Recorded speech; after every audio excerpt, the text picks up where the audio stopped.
ಇವತ್ತಿನ ವಿಡಿಯೋದಲ್ಲಿ ತುಂಬಾ ಸ್ಪೈಸಿ ಆಗಿರೋಂಥ ಹಾಗೆಯೇ ತುಂಬಾ ಕಲರ್ ಆಗಿರೋಂಥ ಪಾಲಕ್ ಚಿಕನ್ ಬಿರಿಯಾನಿ ಮಾಡಿ ತೋರಿಸ್ತಾ ಇದ್ದೀನಿ.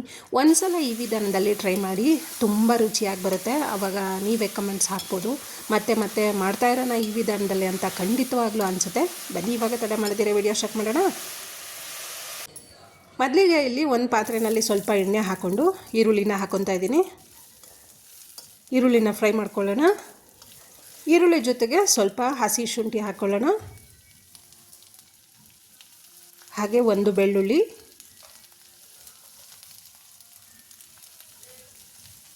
ಹಸಿರು ಮೆಣಸಿನಕಾಯಿ ಖಾರಕ್ಕೆ ತಕ್ಕಷ್ಟು.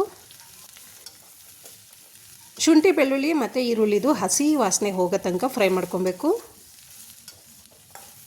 ನಾನಿಲ್ಲಿ 1.5 ಪಾವ್ನಷ್ಟು ರೈಸ್ಗೆ ಚಿಕನ್ ಬಿರಿಯಾನಿ ಮಾಡ್ತಾಯಿದ್ದೀನಿ. ಈರುಳ್ಳಿ ಫ್ರೈ ಆದಮೇಲೆ ಸ್ವಲ್ಪ ಕೊತ್ತಂಬರಿ ಸೊಪ್ಪು ಮತ್ತು ಪುದೀನ ಸೊಪ್ಪನ್ನ ಹಾಕ್ಕೊತಾ ಇದ್ದೀನಿ. ಕೊತ್ತಂಬರಿ ಸೊಪ್ಪು ಪುದೀನ ಹಾಕ್ಕೊಂಡ್ಮೇಲೆ ಫ್ರೈ ಮಾಡ್ಕೊಬೇಕು. ಸ್ಟವ್ನ ಆಫ್ ಮಾಡ್ಕೊತಾ ಇದ್ದೀನಿ. ಇವಾಗ ಆರಿರೋ ಅಂಥ ಈರುಳ್ಳಿ ಮತ್ತು ಹಸಿ ಶುಂಠಿ ಎಲ್ಲ ಹುರ್ಕೊಂಡಿದ್ವಲ್ಲ, ಅದನ್ನು ಜಾರ್ಗೆ ಹಾಕ್ಕೊತಾ ಇದ್ದೀನಿ. ಜಾರ್ಗೆ ಹಾಕ್ಕೊಂಡು ಒಂದು 3 ಲವಂಗ, ಸ್ವಲ್ಪ ಚಕ್ಕೆ ರುಬ್ಕೊಂಡಿರೋದು ತೋರಿಸ್ತಾ ಇದ್ದೀನಿ ನೋಡಿ. ಸ್ವಲ್ಪ ದಪ್ಪ ಥರನೇ ಬರಲಿ ರುಬ್ಬಿರೋ ಅಂಥದ್ದು. ಈಗ ಪಕ್ಕದಲ್ಲಿ ಒಂದು ಕುಕ್ಕರ್ಗೆ ಸ್ವಲ್ಪ ಎಣ್ಣೆನ ಹಾಕ್ಕೊತಾ ಇದ್ದೀನಿ. ಪಲಾವ್ ಎಲೆ,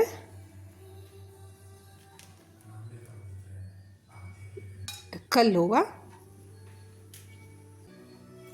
ಏಲಕ್ಕಿ 2 ತೊಗೊಂಡು ಹೀಗೆ ಕೈನಲ್ಲಿ ಸಿಪ್ಪೆ ಬಿಡಿಸಿ ಹಾಕ್ಕೊತಾ ಇದ್ದೀನಿ. ಜಜ್ಜಿ ಹಾಕೋದೇನು ಬೇಕಾಗಿಲ್ಲ, ಹೀಗೆ ಸಿಪ್ಪೆ ಬಿಡಿಸಿ ಹಾಕ್ಕೊಂಡ್ರೂ ಸಾಕು. ಜೊತೆಗೆ ಈರುಳ್ಳಿನ ಹಾಕ್ಕೊತಾ ಇದ್ದೀನಿ. ಈರುಳ್ಳಿ medium cut ಮಾಡ್ಕೊತಿದ್ದೀನಿ.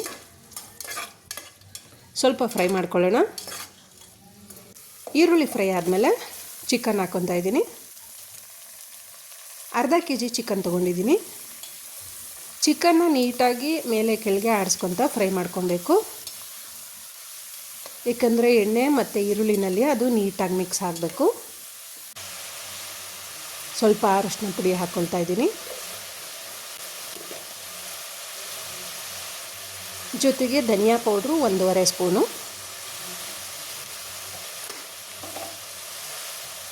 Garam masala powder 1 spoon, ಚಕ್ಕೆ ಹಾಕ್ಕೊಂಡಿರೋದ್ರಿಂದ 1 ಸ್ಪೂನ್ ಸಾಕಾಗುತ್ತೆ. ಜೊತೆಗೆ ಪೆಪ್ಪರ್ ಪೌಡರ್ 3/4 ಸ್ಪೂನು. ಮಿಕ್ಸ್ ಮಾಡ್ಕೊಳ್ಳಿ.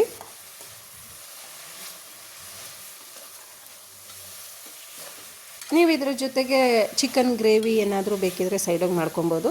ಇಲ್ಲಾಂದರೆ ಡೈರೆಕ್ಟಾಗಿ ನಾವು ಈ ಥರ ಬರೀ ಪಾಲಕ್ ಚಿಕನ್ನೇ ಇದೇ ವಿಧಾನದಲ್ಲಿ ಮಾಡಿದ್ರೆ ಬರೀ ಚಿಕನ್ ಬಿರಿಯಾನಿನೂ ತಿನ್ಬೋದು, ತುಂಬ ಚೆನ್ನಾಗಿ ಬರುತ್ತೆ. ಅದಕ್ಕೋಸ್ಕರ ನೀವು ಈ ವಿಧಾನದಲ್ಲಿ ಒಂದು ಸಲ ಟ್ರೈ ಮಾಡಿ.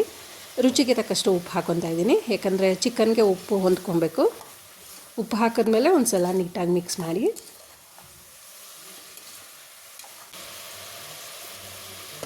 ರುಬ್ಕೊಂಡಿರೋ ಅಂಥ ಮಸಾಲ ಹಾಕ್ಕೊಳ್ತಾ ಇದ್ದೀನಿ. ಮಸಾಲ ಹಾಕಿದ ಮೇಲೆ ಮಿಕ್ಸ್ ಮಾಡ್ಕೊಬೇಕು.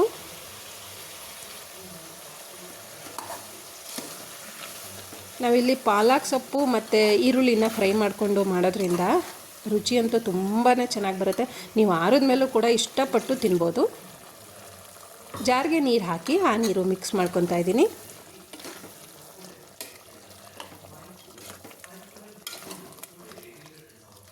ಅದು ನೀರಿಗೆ ಹಾಕಿದ್ಮೇಲೆ ಸ್ವಲ್ಪ ಕುದಿಲಿಕ್ಕೆ ಬಿಟ್ಟು ಅದೇ ಜಾರ್ಗೆ ಪಾಲಕ್ ಸೊಪ್ಪನ್ನ ಹಾಕ್ಕೊಳ್ತಾ ಇದ್ದೀನಿ. ಪಾಲಕ್ ಸೊಪ್ಪನ್ನ ಬೇಕಿದ್ರೆ ನೀವು ಸ್ವಲ್ಪ ಬೇರೆ ನೀರಲ್ಲಿ ಬೇಯಿಸ್ಕೊಂಡು ಅದನ್ನು ರುಬ್ಕೊಬೋದು. ನಾನು ಡೈರೆಕ್ಟಾಗಿ ಹಸಿ ಪಾಲಕ್ ಸೊಪ್ಪನ್ನೇ ಹಾಕಿ ರುಬ್ಬುತ್ತಾ ಇದ್ದೀನಿ.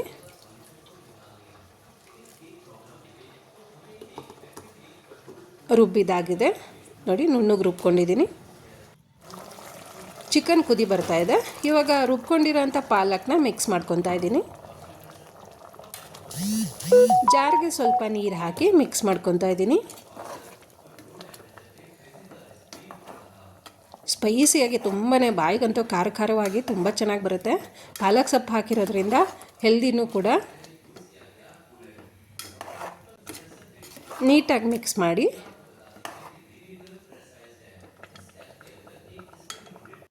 ಮಿಕ್ಸ್ ಆದಮೇಲೆ ಒಂದು ಕುದಿ ಬಂದ ನಂತರ ಅಕ್ಕಿನ ಹಾಕ್ಕೊತಾ ಇದ್ದೀನಿ. ಅಕ್ಕಿನ ನೀರಲ್ಲಿ ತೊಳೆದಿಟ್ಕೊಂಡಿದ್ದೆ. ಅಕ್ಕಿ ಹಾಕಿದ ನಂತರ ಮಿಕ್ಸ್ ಮಾಡಿ.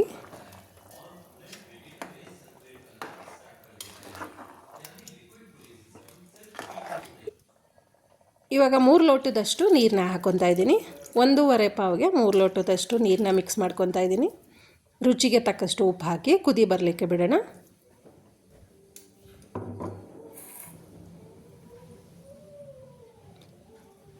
ಅರ್ಧ ನಿಂಬೆಹಣ್ಣು ಹಿಂಡ್ಕೊತಾ ಇದ್ದೀನಿ. ನಿಂಬೆಹಣ್ಣು ಹಿಂಡಿದ ಮೇಲೆ ನೀಟಾಗಿ ಒಂದು ಸಲ ಮಿಕ್ಸ್ ಮಾಡ್ಕೊಬೇಕು. ಕಲರ್ ನೋಡಿ ತುಂಬ ಯಮ್ಮಿ ಆಗಿದೆ ಅಲ್ವಾ? ರುಚಿನೂ ಅಷ್ಟೇ ಅದ್ಭುತವಾಗಿ ಬರುತ್ತೆ. ಮಿಕ್ಸ್ ಮಾಡಿದ್ಮೇಲೆ ಕುದಿಯಕ್ಕೆ ಬಿಡಬೇಕು. ಕುದಿ ಬರ್ತಾಯಿದೆ ನೋಡಿ. ಕುದಿ ಅಂತ ಅಂದರೆ ನೀರು ಹೆಚ್ಚು ಕಮ್ಮಿ 3/4 ಭಾಗದಷ್ಟು ನೀರು ಕಡಿಮೆ ಆಗಬೇಕು. ಏಕೆಂದರೆ ಈ ಥರ ನಾವು ಮಾಡೋದ್ರಿಂದ ಮಸಾಲೆ ಎಲ್ಲ ಕಡೆಗೂ ನೀಟಾಗಿ ಹೊಂದ್ಕೊಳ್ಳುತ್ತೆ. ಅದಕ್ಕೋಸ್ಕರ ನಾವು ನೀರು ಹಾಕಿದ ತಕ್ಷಣ ಕುಕ್ಕರ್ ಮುಚ್ಚಳ ಮುಚ್ಚಿಬಿಟ್ರೆ ಮಸಾಲೆ ಬರೀ ಮೇಲ್ಗಡೆ ಮಾತ್ರ ನಿಂತ್ಕೊಂಡ್ಬಿಡುತ್ತೆ. ಅದಕ್ಕೋಸ್ಕರ 3/4 ಭಾಗ ನೀರು ಕಡಿಮೆ ಆದಮೇಲೆ ಮುಚ್ಚಳ ಹಾಕೋದ್ರಿಂದ ಬಿರಿಯಾನಿ ನೀಟಾಗಿ ಬರುತ್ತೆ. ನೋಡಿ ಓಪನ್ ಮಾಡಿ ತೋರಿಸ್ತಾ ಇದ್ದೀನಿ. 1 ವಿಷಲ್ ಮಾತ್ರ ಕೂಗಿಸ್ಕೊಂಡಿದ್ದೀನಿ ನಾನು. ಎಷ್ಟು ಉಡಿಯಾಗಿ ಬಂದಿದೆ ಅಂದರೆ ತುಂಬಾ ಚೆನ್ನಾಗಿ ಬರುತ್ತೆ. ಫ್ರೆಂಡ್ಸ್, ಯಾರೆಲ್ಲ ನನ್ನ ಚಾನಲ್ಗೆ ಹೊಸದಾಗಿ ಜಾಯ್ನ್ ಆಗಿದ್ದೀರಾ ಪ್ಲೀಸ್ ದಯವಿಟ್ಟು ಸಬ್ಸ್ಕ್ರೈಬ್ ಮಾಡ್ಕೊಂಡು ನೋಡಿ. ಸರ್ವಿಂಗ್ ಬೌಲ್ಗೆ ಹಾಕ್ಕೊಳ್ಳೋಣ. ಸರ್ವ್ ಮಾಡ್ತಾ ಇದ್ದೀನಿ ಫ್ರೆಂಡ್ಸ್.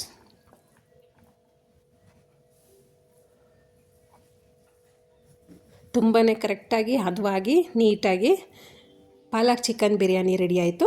ಇವತ್ತಿನ ವಿಡಿಯೋ ನಿಮ್ಗೆ ಇಷ್ಟ ಆಗಿದರೆ ಲೈಕ್ ಮಾಡಿ, ಶೇರ್ ಮಾಡಿ, ಸಬ್ಸ್ಕ್ರೈಬ್ ಮಾಡಿ. ಹಾಗೆ ನಿಮ್ಮ ಫ್ಯಾಮಿಲಿ ಮೆಂಬರ್ಸ್ಗೆ ಮತ್ತು ಸ್ನೇಹಿತರಿಗೆ ತಪ್ಪದೇ ಈ ವಿಡಿಯೋನ ಶೇರ್ ಮಾಡ್ತೀರಾ ಅಲ್ವಾ? ಮತ್ತೆ ಮುಂದಿನ ವಿಡಿಯೋದಲ್ಲಿ ಸಿಗೋಣ. Thank you.